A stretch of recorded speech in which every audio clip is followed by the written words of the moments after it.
Hi, everyone, and welcome to another Unstoppable Mindset podcast episode. Today, we get to chat with Evan Katz. And Evan's got an interesting life, especially since, if you will, he started the second part of his life, or maybe it's not the second, maybe it's later, of being a professional baseball coach at the age of 61. Well, we're going to hear about that. Evan lives in Massachusetts in Swampscott, grew up in Brookline, which was very close to where the Red Sox play. I'm sure he's got lots of stories that we get to talk about with that. But anyway, Evan, I want to welcome you to Unstoppable Mindset. We're really glad you're here. Thanks, Michael. I really appreciate the invitation. I think I'm excited to be part of a show with the theme that you emphasize, because I think that when you reached out to me to ask if I was interested in sharing some of my life experiences, I realized that there's an unstoppable part of my mindset that has allowed me to achieve some things I didn't think were going to be possible. There you go. Well, a lot of times we plan, and what we plan doesn't always necessarily go exactly the way we thought, but that's okay. It's a question of what we do with it and what we learn from it, I suppose. Why don't we start by you telling us a little bit maybe about the early Evan growing up and all that? And I know that you had mentioned that you think you actually got your kind of unstoppable mindset attitude from your parents and all that. So if you want to talk about that as we go, you're welcome to. But anyway, why don't you start by telling us a little bit about the early Evan, if you will? Sure. Well, as you mentioned, I grew up outside of Boston in the town of Brookline, which is about 2 miles from Fenway Park. I'm a baby boomer.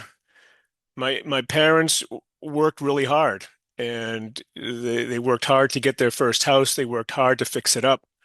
My mother was at home. My father worked in his parents' hardware store and was always fixing up the house. We ended up upgrading houses because of all the work that he did. And my mother, although she wasn't working, she was involved in local politics, Mm. trying to improve the schools. And one of the stories I told when she passed away a number of years ago, that she was so effective about mobilizing people to make changes in the school system. One of the school principals said to somebody else, "Get that Pawnee Katz off the phone." Because, of course, at the time, telephone was the only way to connect with people. But, she had her unstoppable mindset in terms of making changes in public education in Brookline. My dad, in terms of living the dream that he had for his family. And I really think that in my own way, I picked up that same hard work ethic, and it's popped up along the way throughout my life and my career. I know what you mean. I know my parents were somewhat the same way. My dad worked at well, we moved to California when I was five, and before we moved, we were in Chicago, and he and my uncle owned a TV repair shop, and my dad left that to move to California. Wanted to do that anyway, but he began working at a government installation. It was called Plant 42, and then later transferred to Edwards Air Force Base. And my mom stayed home. For a while, she actually helped sell real estate, helped sell some of the houses on the street where we moved because they were brand new, and the real estate people trusted her. So she did some of that. Don't know what she earned or how all that worked, but she did okay. But my dad worked, and I feel very blessed. They clearly taught me a lot, and I value very much their work ethic. I know what you're talking about. Well, family is a great resource, whether it's your immediate family or extended family. And also, again, at the time that I was growing up, most of our extended family lived right in the area. So there was a lot of connecting with cousins and uncles and grandparents. And I think that had its own way of shaping, because we had a pretty hardworking, determined family. And I think that it got passed on, again, not just to my parents, but from my extended family as well. We had aunts and uncles and cousins. Um, a lot of them were in Chicago. Then aunt and uncle and their two boys, our cousins, moved out to California, but it was long after we moved. And then our next closest relative was actually up in the San Francisco area. Aunt Bella and Uncle Oscar owned a shoe store, and But and there were some other people who we called aunts. I'm not sure that they actually were, but aunts and uncles, but they lived in the LA area. But most of our relatives were not very close by. Well, that's fine, but value the relationships nonetheless. So, what was school like for you? Elementary school and high school and so on. Well, I went to the local elementary school, and as I suggested, it was one of the schools that was being neglected by the town. My mother and her friends advocated for equal resources. It was also during the time where Christmas carols were being sung in school, and it was not something that my parents thought was appropriate. I was Jewish. There were other Jewish kids in school, not very many, and just didn't seem like this was the thing that should be happening given where our country was at the time. And so I did well in elementary school. I mean, the interesting thing was I skipped kindergarten, so I was always the youngest and the slowest on the playground, and it actually contributed to my not participating in sports through my early years and into high school, which we'll hear more about that later. But I got a good education. I loved numbers. I learned in high school after I had a horrible year, my sophomore year writing. I was determined to learn. I took a couple of English classes from Mr. Carey at Newton South High School, learned to become a good writer, and ultimately that led to my writing on college newspapers and becoming a newspaper reporter, my first job out of college. So, the kind of thing when you go through school, you try to figure out, what are the things that sing to you. And first, it was numbers for me, and I ended up going into a career in public finance, and then the writing, which I ended up becoming a newspaper reporter. Put that on hold, and about 10 years ago or 8 years ago, I started a baseball social media website, and I ended up writing baseball stories. So, Hmm. so here I am, in my formative years in school, taming numbers, and becoming a CFO in the public sector, and becoming a good writer. They got me through life. How did you end up being able to skip kindergarten? That was back in the day. They didn't have minimum age requirements. If you Ah, if you passed the test, you got to go right to first grade. ah. Well, I know I went to kindergarten in Chicago, and you started in Chicago at age 4. Then we moved to California. And the problem is in California, you couldn't start kindergarten until age 5. But I had had a year of kindergarten already, but they wouldn't let me just go to first grade because I was only 5. So I ended up with 2 years of kindergarten. And I'm not sure that second year was all that exciting for me because kids were drawing and doing all sorts of stuff that I wouldn't do being Hmm. blind. Hmm. But we coped and we got through it. I also did love numbers and so on. And my dad um, taught me how to do math in my head. So Hmm. I was really doing well with math. And my mother helped me with spelling tests and reading other material to me and so on. So we got through it. And again, they took that on without any remorse at all, which, as I think back on it, was just part of their gutsiness and their unstoppability because um, the doctors told them that no blind child could ever amount to anything, and they were going to prove the doctors wrong. And I would like to think that they did, but we went through it, and um, I didn't actually. I learned Braille when I was in kindergarten in Chicago, but then didn't have access to Braille till the fourth grade out here Oh, in wow. It's a big California. gap. Yeah, well, but my parents read and kept me up with everything, but still, it was a problem. But then I got Braille again, and so it all worked out. But I know what you're saying. It still gets back to the work ethic, and our parents were going to do everything they could to make sure we all succeeded, didn't they? Well, and I think also, Michael, you've touched on it, and I did as well. There are things, there are areas where we go into, whether it's school or work or relationships. We're blessed with certain talents and traits, but we also have areas that are not our strengths, and we're always having to work to figure out how to compensate for our areas of I'll call it weakness or limitations, and also how to allow our strengths to overcome those Yeah. and then to help generate success. Yeah. And we do need to do that. And the reality is that we're all generally better at some things than we are at other things, but we can make it work if we try. Um, I wrote and published with a colleague, Carrie Wyatt Kent, 2 years ago, a book called Live Like a Guide Dog, which is all about learning to control fear and its life lessons that tell us that fear doesn't need to overwhelm us, or as I put it, blind us, that we can use fear as a very powerful tool to help us. And I mention that because there are so many things that we fear in the world, and most of them we don't have any control over. I mean, I know that there are things that I don't get to do right now that other people do because they can see different things. But at the same time, I have gifts that most of those people never either learn to use or choose to use or can use. And so we all have to work together to make the world successful. And I think that's the big issue. Well, I think your point about fear is really important because we all have fears, we all have worries, and fear can be paralyzing, and but it can also be motivating.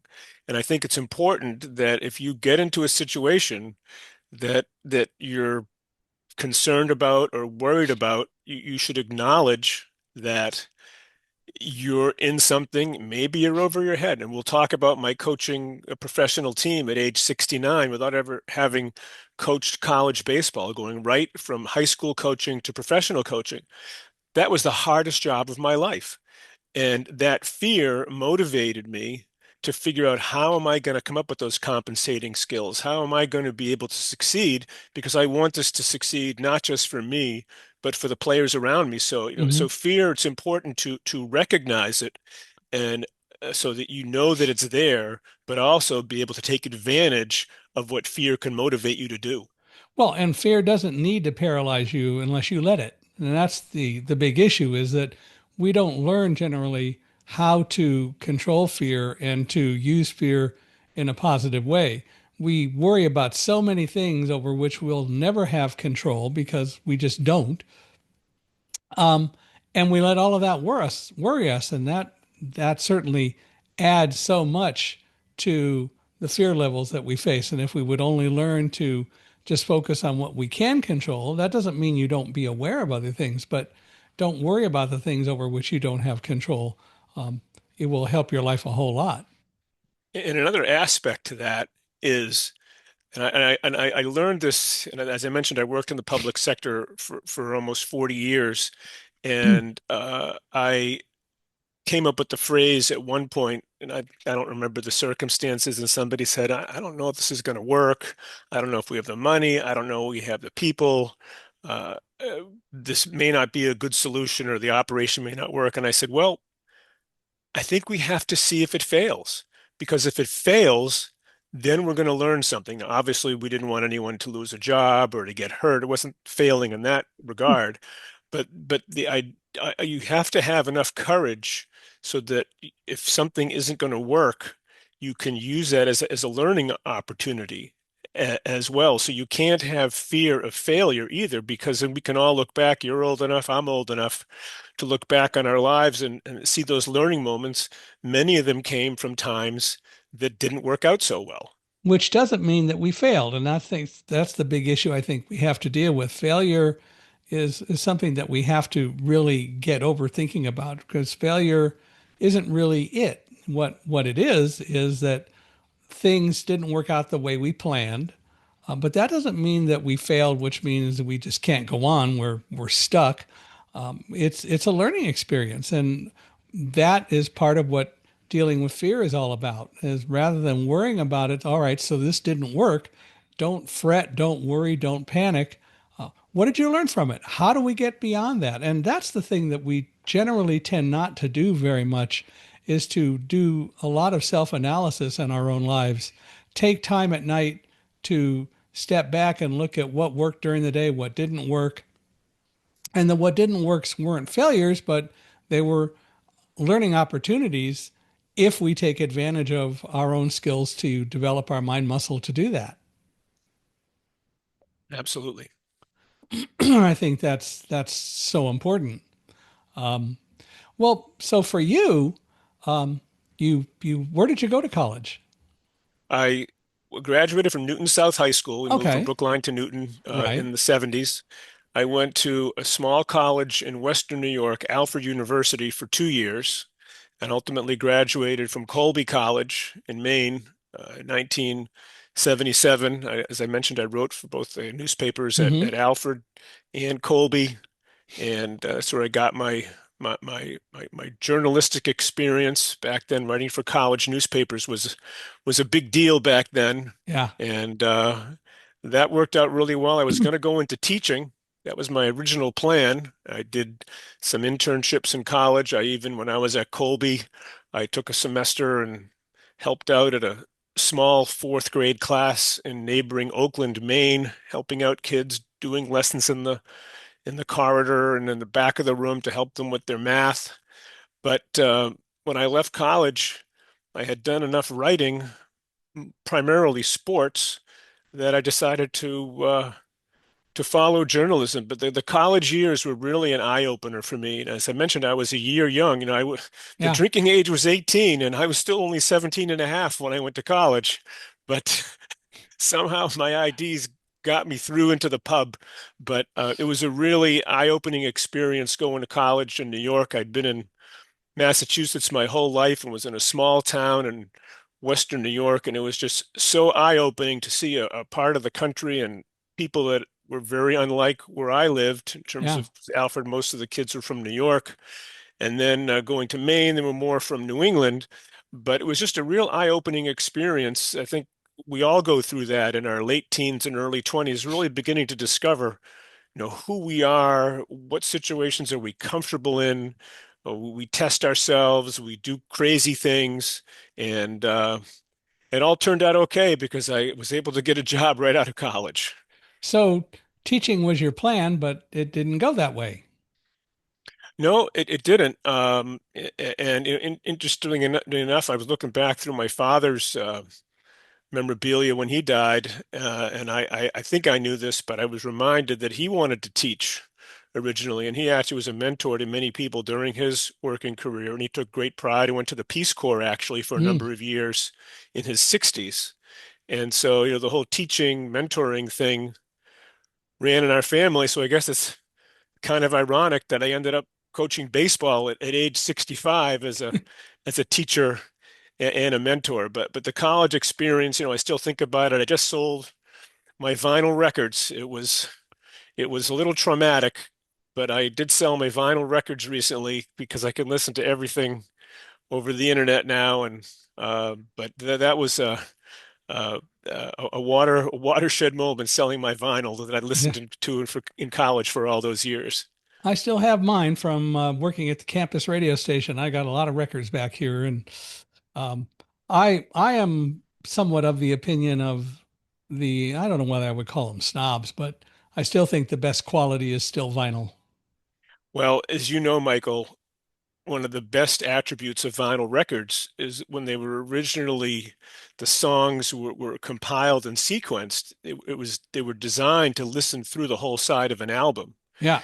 And I mean, obviously, Pink Floyd is a classic, and I'm sure that there were others that come to mind that I can't think of. And I was a big fan of the Doobie Brothers, and to this day, I'll still turn off my radio in the car and put on a couple of Doobie Brothers albums and listen to them straight through. Same with Chicago. It just Hmm. the music was meant to be arranged, for half an hour or 35 minutes, not just 3.5 minutes. And I think a little bit of that has been lost with today's Yeah. music. Yeah, well, I think there's truth to that, and I even go back further. I've been a fan for many many years of big bands, primarily swing, Benny Goodman, and so on, but also um, doo wop and early rock. But I like some of the other rock, but I've never been a great heavy metal fan. But that's okay. Some people like it, and that's fine too. But I really enjoy my records as well, which is a lot of fun. Yeah, And I did listen to Van Halen cassettes driving. Somehow a Van Halen arrangement wasn't quite the same as yeah, Chicago. No, no, it is a little bit different. There's no doubt about that. So, what was your job that you ended up getting out of college? I ended up, I worked as a stringer, which I don't Mm, even know if there are any anymore, but I think I got paid 10 cents an inch for covering soccer for the Newton Graphic. I covered the Newton South soccer team. Also, I got, I don't know how much an hour I got. I covered the Weston Wildcats. That's a small town west of Boston for the Weston Town Crier. mm. That's how I got started in journalism. And I ultimately was hired as a part-time reporter by the Walpole Times, which is a small town southwest of Boston. And I eventually became a full-time reporter there, covering town government, writing feature stories, learned how to use a 35 millimeter camera. We had our own dark room there, and I thought it was so much fun going out to meetings, interviewing people, compiling stories. It was just it wasn't like work. It was exciting, and it paid the bills, and I was living on my own for the first time. That didn't get you to graduate to things like going into television on WEEI and doing sports for them, huh? No, the written word Yeah. at the time, and even today, still is where I am. Although, as I joke with my friends, just put a microphone in front of me and I'll start talking. So, Well, that's okay. Well, so how long did you write? And then where well, did you go what from happened there? was, as I mentioned, my mother was very involved in local government, and I grew up in Brookline. And the interesting thing was, I was covering the planning board and the school committee in Mm, Walpole. And I'm uh, going to the meetings and I'm listening to them talking about the issues that they're dealing with, and I'm thinking to myself, this is what, 1979. I'm 23 years old, and I'm thinking, I mean, I can do better than this. I mean, listening to these people talk about how they're going to solve problems, and I said, I think I can really help. So the local legislator from Walpole, his name was Frank Woodward. I had an opening in his office, and I started working as a legislative aide for him, mm. working in the State House. It was very exciting. My mother was so proud when some one morning in March, I don't know if it was 1979 or 1980, and I walked up the steps of the State House, a big blue sky in Boston. It was a big golden dome. I'll never forget. I walked up the front steps, looked up at the golden dome and the big blue sky in March of whatever year that was. So excited. My mother was so proud. My dad was too, obviously. And then I got involved in government, and that's where it all started, working in the State House to really begin to understand the importance of issues. It wasn't just local government, but how the state government intersected with the Mm-hmm. federal government, and how important government is to making people's lives safe and protected. Yeah. And I think that is something that, although there is certainly a lot going on today that is not necessarily um, the the model of what government ought to be, probably, but still, um, government and what the House of Representatives and the Senate do at the federal level, and what happens at the state house and in the state government is really important. And I wish more people would seriously get involved with it, and do it from an ethical standpoint. But we I guess we go through different kinds of eras of how things work. Well, it's interesting in the tumult that we're going through here.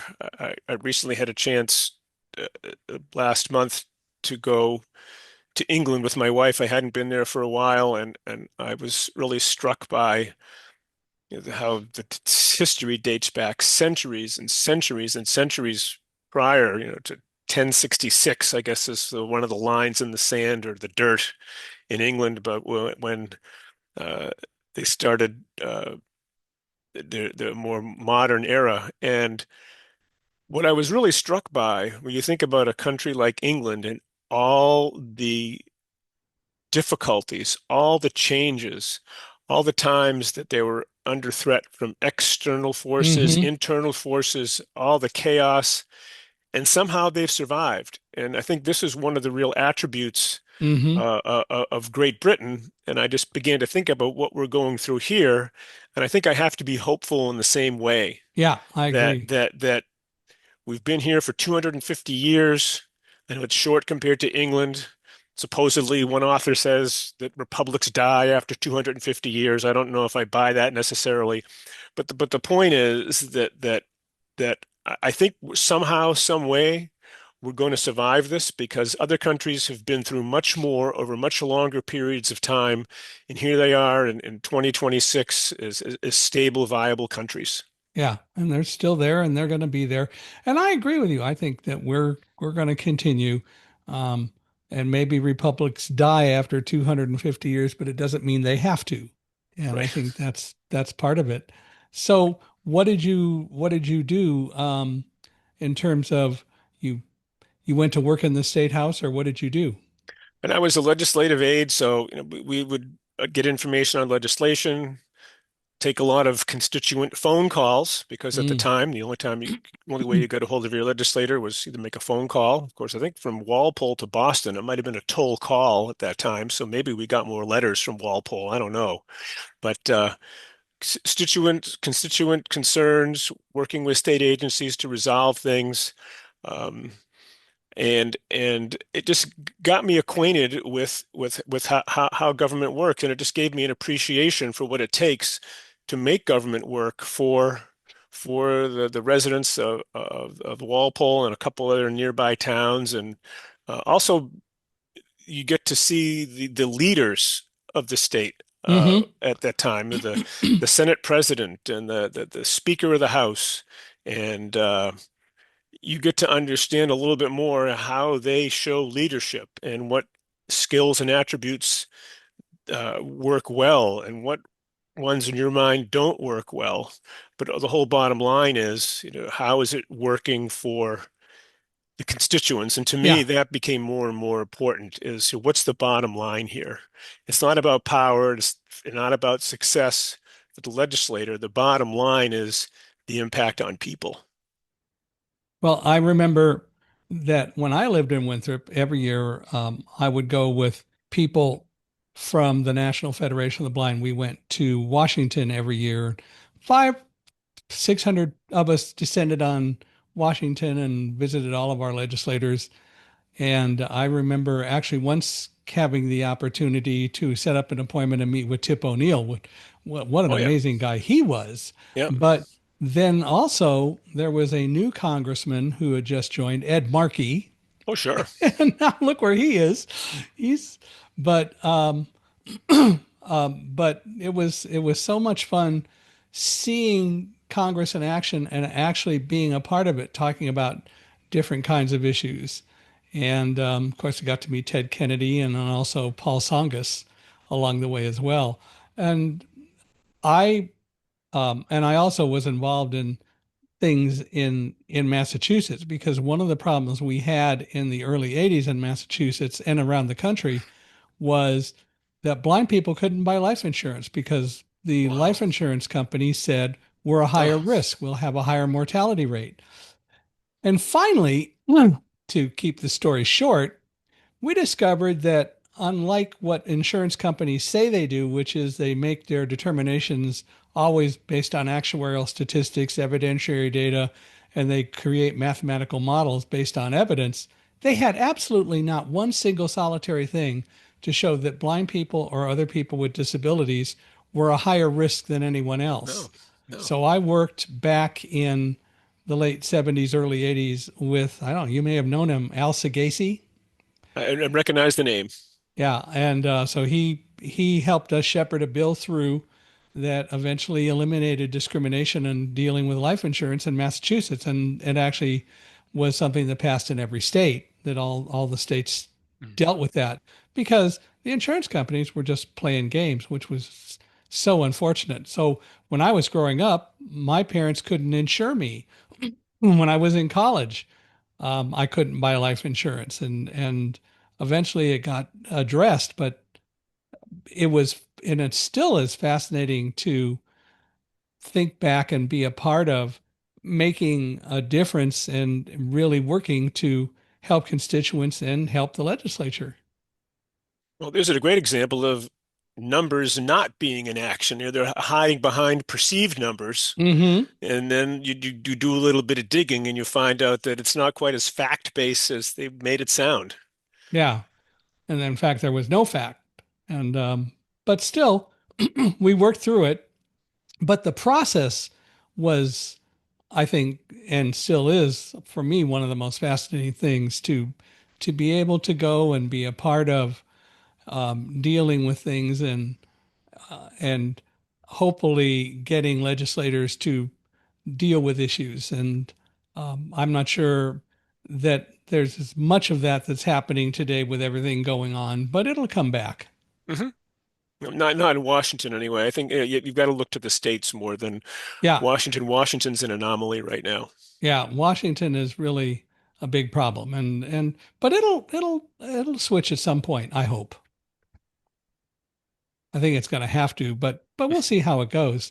So you went to work and you were a legislative aide. How long did you do that? Actually, not. I think it was a little over a year because I ended up working on a referendum campaign. There's a thing in Massachusetts to limit property taxes that's called Prop 2.5 that passed in 1980. I ended up working for Representative Woodward and a couple of other reps. There was an alternative tried to get on the ballot as an alternative to 2.5 that wouldn't be quite as dramatic, although I think looking back as someone in the public sector, I think it's a good thing that Prop 2.5 Yeah, passed, but I got involved in working on a referendum campaign as an alternative to Prop 2.5. It didn't pass. And then at that point, I decided I needed to get some professional training, and I went to get my graduate degree in public administration mm, from the Kennedy School at Harvard, so I would have more credentials and I could really get into local government. And that really opened the door. Once I got my master's degree, I ended up working for the state. I think I mentioned my mother and family were from Brookline. We were acquainted with Governor Dukakis, and my yeah. mother worked actually very close with was very close with Governor Dukakis, and he really encouraged me to go to graduate school, and I ended up going to the Kennedy School, and from there I went and worked for his administration. The Massachusetts Department of Revenue started a division to support local government finance. It was really very innovative at the time in the early 80s.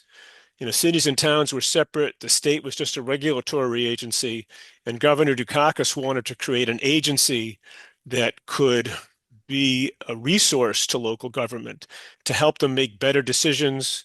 We created a municipal data bank to try to gather information to gather statistical information and ultimately help guide cities and towns to budget better, to plan their capital budgets better. And I was involved in the formation of that bureau in the Mass Department of Revenue. It was called the Division of Local Services. And I ended up working there in the early 80s to really get a feel for how state government worked, Mm. state aid, and all that sort of thing. And then I had learned enough there and decided to go out and see what it was like myself to work in a city or town. And that's was around 1986. So I got my training is in graduate school, learned more in state government, and then in the mid 80s went out to work in town halls and city halls. And that talk about fear, that was frightening. It was a new experience. Absolutely. You're in the state house and there's 240 state reps and 40 senators, I think, all kinds of legislative aides. You're working in a state agency and there's a whole bunch of 20 something and 30 something colleagues and bosses and this and that. There's always someone you can ask, always someone that can support you. You go to a town hall and there's three clerks and a bunch of select board members. In Massachusetts, there are boards of selectmen in the Hmm. small towns, or the select board now. Back then, it was select men. But you're on your own out there, and it's very, very different.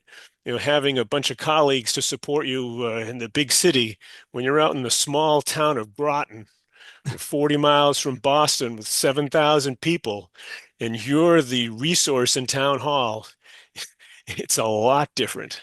I was just going to say that you became the resource that people look to. Yeah, and so you take your professional training and you begin to develop some of those personal skills. How do you relate to people? How do you gather information? How do you recover from your mistakes? How do you make sure you have enough successes so that you got a good success to mistake ratio? But it is very scary. I mean, I was what, how old? In 1986, so I was 30 years old, and I wanted to work in a small town, and I did, but it was a real eye-opening experience. But by the same token, one of our biggest fears, you're the only person. One of the greatest uh, attributes to the situation was you're immersed in everything. You Hmm. learn everything. You learn about the police department, the fire department, which was a call department at that time. Hmm. If there was a fire, all the firemen, and there might have been a couple of women as well, went to some went to the station to get the truck, and some drove in their cars to the scene of the fire. And you get a small town with one police officer on duty, from 11 to 7. You got a water department with two employees. You really get a feel for what's important and what isn't, and how do you make the system go, and what do you do in an emergency, and how do you plan for the future. And so Yeah. it was frightening at one level because you're on your own and you're learning a brand new thing, but at the same time, you're immersing yourself so deeply and you're learning so much that you're growing, professionally and personally at a very, very fast rate.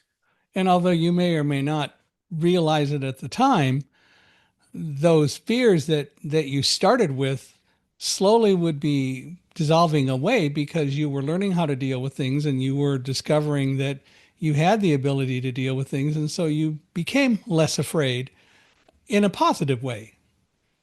Right. Well, as you all know, that the cycles in businesses and cities and towns, it's all in an annual cycle, the budget cycle.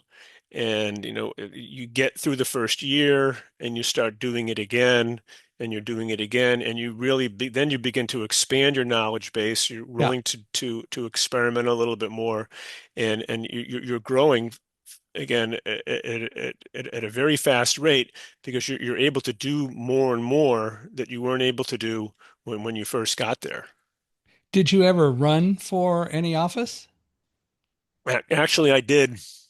Um, when I left Groton, I finance was my area of interest. As I mentioned earlier, I was hired by the city of Medford, which is just north of Boston, up Mm. Route 93, probably, I don't know, maybe 8, 10 miles Yeah. north. And when I was working there, I was the city's finance director. You talk about culture shock.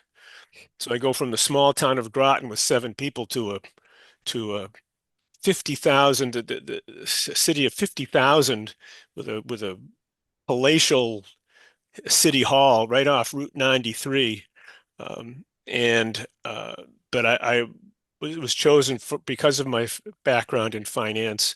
And when I was working there, I decided that the town of Groton might benefit from my experience as an elected official. So I was working in Medford as finance director, and I ran for assessor in Groton to get started. There's elected assessors to value properties and Yeah. administer the taxes, and then ultimately I ran for select board a couple of years after that. Were you elected? I did, yeah. I Oh, I good. won, Okay. and here's another thing that I learned. I had always seen elected boards, whether it was the select board or city councils or legislators. You see elected officials in action at meetings and talking about problems and making phone calls. But you forget there's a lot of other work that goes on behind the Yeah. scenes when you're at home at night and when you run into somebody on the street. And so I was very prepared for the technical aspects of it, the problem solving, but I forgot about the time that it takes when people call you or have a problem with a nearby dog, or someone put up a fence, or the traffic on my street is going too fast. You have to call people, you got to follow up, you got to, again, back in the old days, it's all by telephone. So the amount of time that it took to resolve problems or Yeah. have meetings, I forgot about the extra time that it takes when you're an elected official to do that behind the scenes stuff. But I enjoy doing that as well. Yeah, I'll bet. And it is just it you figure out that that's part of what you have to do. And again, I think the big issue is in figuring all that out is learning to recognize that's part of what you have to do and accepting that that's definitely part of the job and not trying to blow it off, not trying to get angry at people, which all too often happens today, I think, more than it needs to. But it is part of the job. It's all part of the job. And no matter what, that hasn't really changed. And I think I think it's any job. And I Yeah. mean, I think people have perceptions about certain types of jobs, whether it's you're a plumber, a truck driver, a lawyer. People understand the responsibilities at the surface level and the visible level, but they're not as aware of what goes on behind the scenes, Hmm. what it takes to get things going.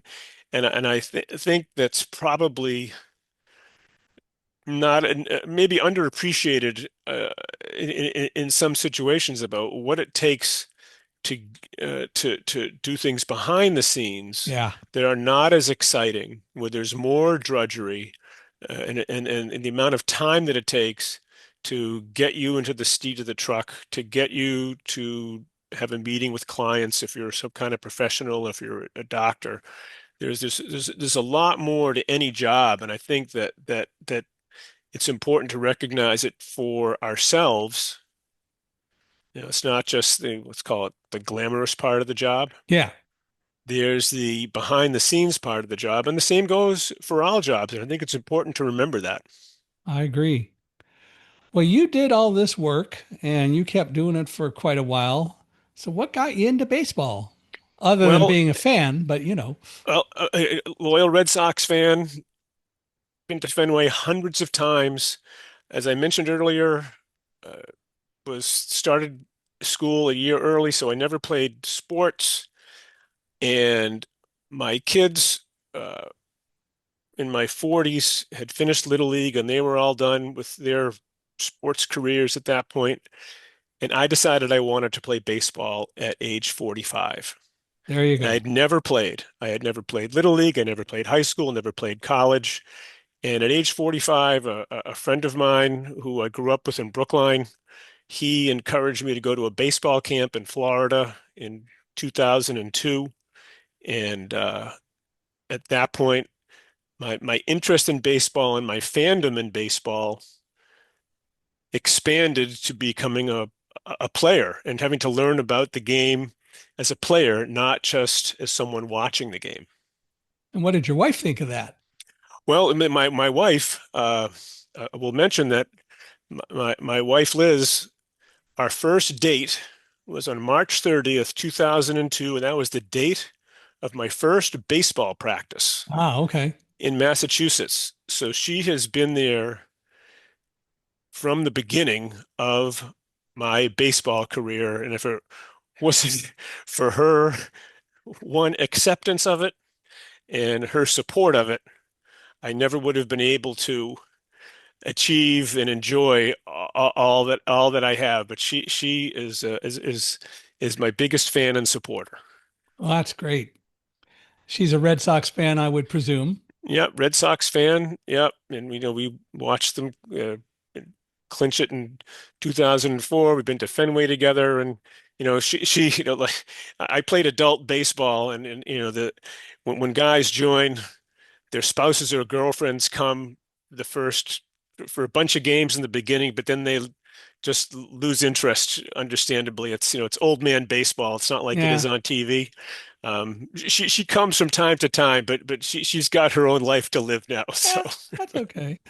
Well, so tell me how baseball progressed for you. So you started working at playing.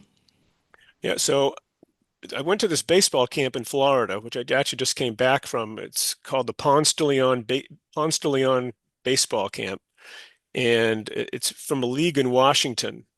And they started going down for a week of what they call spring training. Well, for Washington, baseball starts a little earlier, Washington, D.C. So we go Yeah. down at the end of just January, and getting on the field isn't too far away as long as there's no snow on the ground in the Yeah.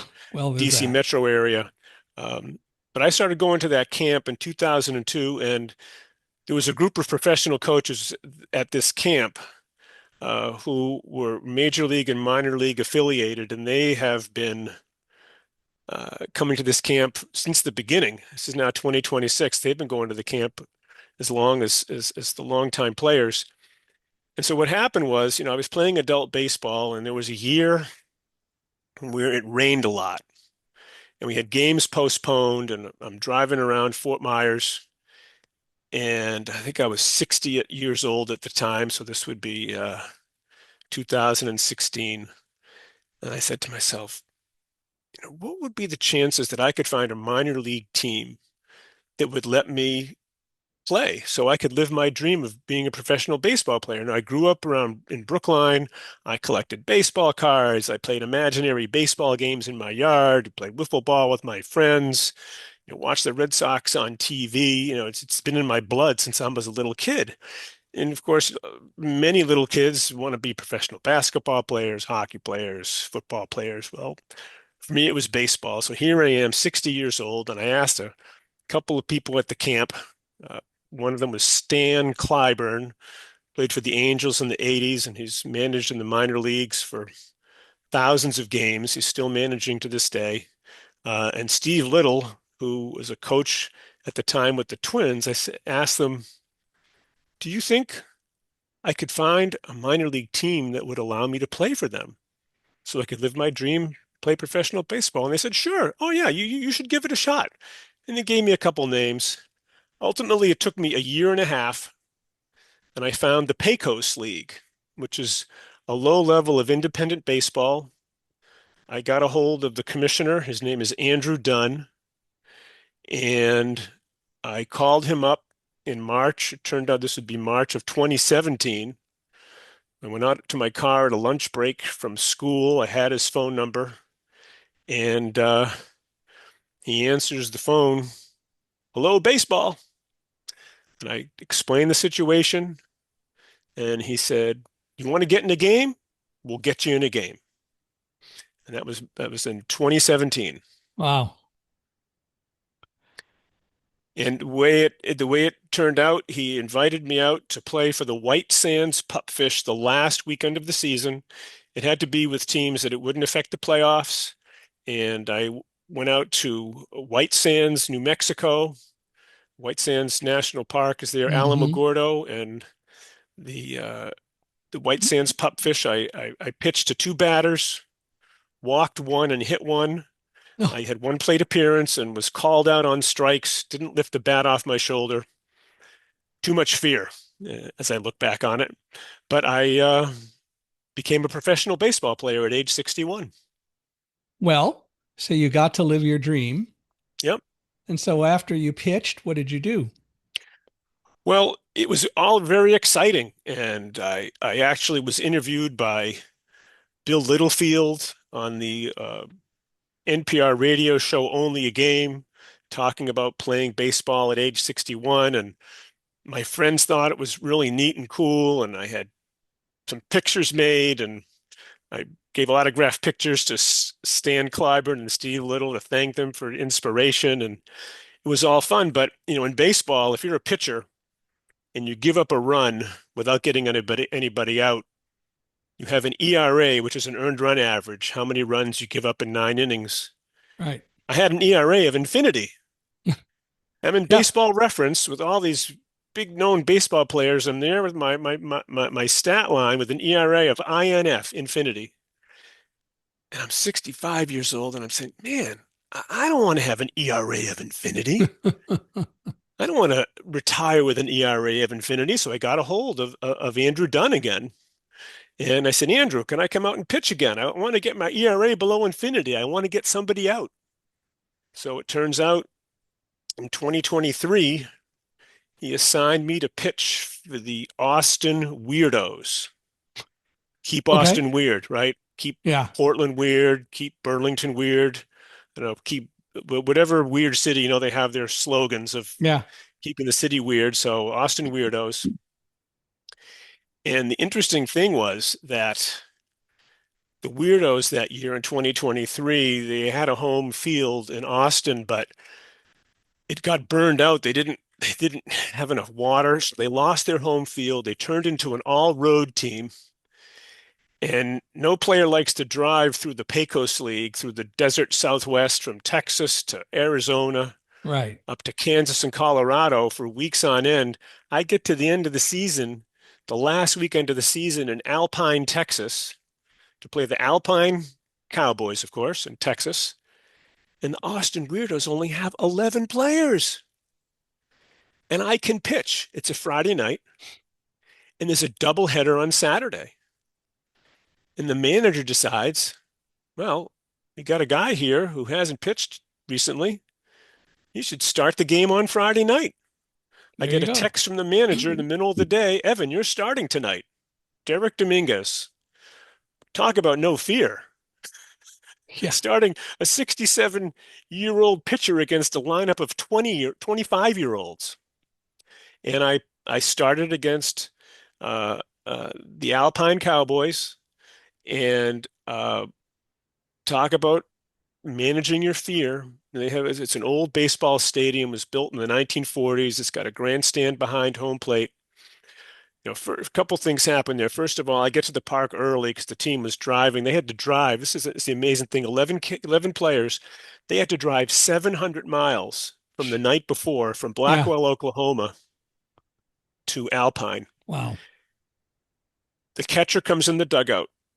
Wonderful young man. Pitchers always worry, who is going to catch them? Who's my catcher? And I'm in the dugout waiting, and a young man comes up to me, and he knows who I am, and he says, I'm Marcus Bracy, and I'm catching you tonight. And the way he said that to me made me feel like he was going to take care of me. And we warmed up. I didn't have any fear. And one thing I did, though, when I went out to the mound in the bottom of the first inning, and every inning after that, I made it to the fifth, by the way, I never looked up into the stands. I never wanted to see the crowd. I wanted to Yeah. keep my eyes focused on the Focus. catcher. Yep. And that is what helped me get through. And I gave up 2 runs an inning into the fifth inning. And the interesting thing was that was about the team's average. The earned run average for the Austin Weirdos that year was 18 because they had Hmm. lost so many players. They didn't have many pitchers. And I ended up for that game with an ERA of about 18. So I pitched the same as all the 25-year-old pitchers that pitched for Austin that year. There you go. That certainly is that certainly is pretty cool. So what year was that? That was 2023. Okay. So what's happened since?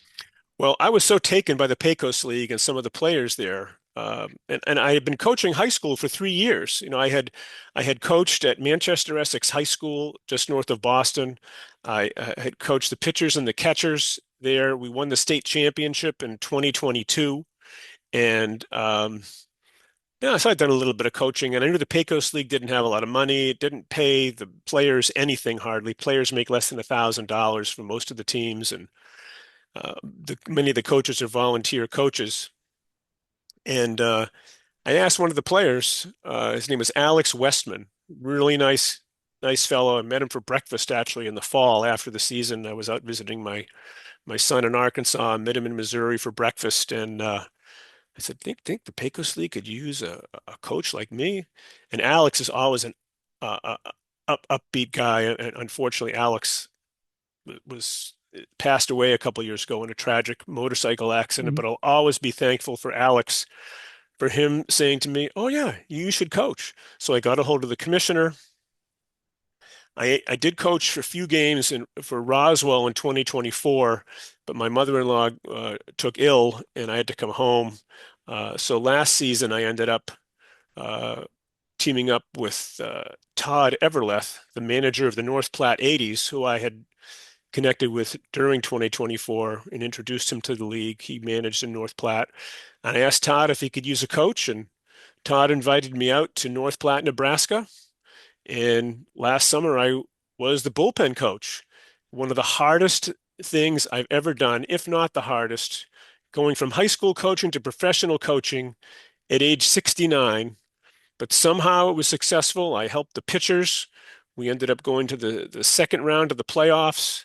We had a couple of guys called up to higher level leagues, and it was a success. But it was again one of the hardest things I've ever done, but at the same time, one of the most rewarding. That's pretty cool. You did so much of that. So you also you've been coaching a fair amount over the last few years. You said, I think at one point you were the worst coach in 2025. All right. Oh, well, not the worst. Close. The Close to least the worst. qualified. Oh, the least qualified. Okay. Right. So Yeah. you were the This is a least good story. qualified. So Todd and I, Todd Everleth, were driving his truck around the Midwest.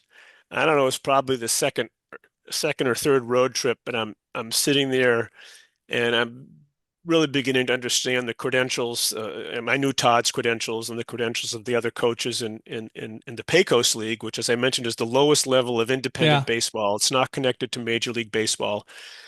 And I'm thinking to myself, there's got to be thousands and thousands of coaches in professional baseball, major leagues, minor leagues, other independent leagues. Here I am. I'm a coach in the Pecos League. I have 3 years of high school coaching experience. I have got to be the least qualified coach in professional baseball. So I said, Todd, I think I'm the least qualified coach in professional baseball. And he got a real kick out of that. Well, so the real question is, what's going to happen this year? What are you doing now? Well, this year, I am definitely retiring from coaching. As I Ah, mentioned, at my age, 69, coaching in professional baseball, your days start early. They go till late at night. You're traveling a lot. In the Pecos League, we drove our own cars. So we drove over yeah. 7,000 miles last summer. Wow. And that was on top of driving out to Nebraska and coming home. So over 10,000 miles over the course of the summer. Way, way too demanding. So, but what I'm doing, Michael, is I think that I really have some lessons to share and some experiences to share. And as I joked with Todd and some of the other players, the pitchers out in the bullpen, we were sitting out in the bullpen one night, and the pitchers knew that I wasn't didn't have a lot of experience. And once we all got used to each other, we had a really good time out there. And I'd said to them, I said, I think I'm going to write a book, and the book is going to be The Least Qualified Coach in Professional Baseball, a Survival Guide. Basically telling the story of how somebody with the least credentials of all the professional coaches was able to figure out how to cope with the challenges and ultimately support the pitching staff and contribute to the team's going 27 wins and 21 losses, making it the second round of the playoffs, and having players called up to higher level leagues. I think there's some lessons there to Oh, yeah. share to inspire other people. And so that's my plan. I'm hoping to do a little bit of motivational speaking. I'm planning to write a book and tell the story of the least qualified coach in professional baseball. But you brought a lot of life experience to coaching. Absolutely. Absolutely. I mean, this is one of the things I had to figure out. I knew my technical background was limited. So I had to figure out, how can I support these players? How can I be available? And I figured out where to sit in the bullpen so I could listen to their conversations and chime in when needed and still see what's going on in the game, where to be in the outfield during batting practice to have casual conversations. And then I don't think I mentioned this earlier, I had a podcast that I did. And so the podcast, which had a weekly episode and a guest from the Pecos League, I was always looking for stories from the team to interject into the podcast. And that was a great conversation starter. I also took a lot of pictures of the players, candid shots that they would never have been able to take on their own. And then also provide some baseball lessons along the way. There was one pitcher who was very dissatisfied with his outing one night. He said, I didn't strike out as many guys as I wanted, or I gave up too many runs. And I said, you left the game when we were ahead. Mm-hmm. Here in the Pecos League, where the teams score a lot of runs, it's not the absolute results, it's the relative results. Yeah. You did your job, you left the game with the 80s in the lead, and you did great. So I figured out ways to support these guys because they had their own challenges, being away from college, being away from home, to try to figure out how I could support them to bring out their best. Yeah. What a great story. And what a great, insightful thing you said to that pitcher. Well, if people want to reach out to you, how can they do that? Well, I have a website called Baseball by the Sea Media, where I have some of my writing that I talked about. I've done some baseball biographies and some baseball game stories and some exclusive stories. So Baseball by the Sea Media. I'm also on LinkedIn. Those are probably the two easiest ways to find me. How do they find you on LinkedIn? Evan Katz, just I don't think least qualified as a search parameter on LinkedIn. It's No, I probably wouldn't. blocked. So So, um, so Evan Katz is spelled. Evankatz. So there you go.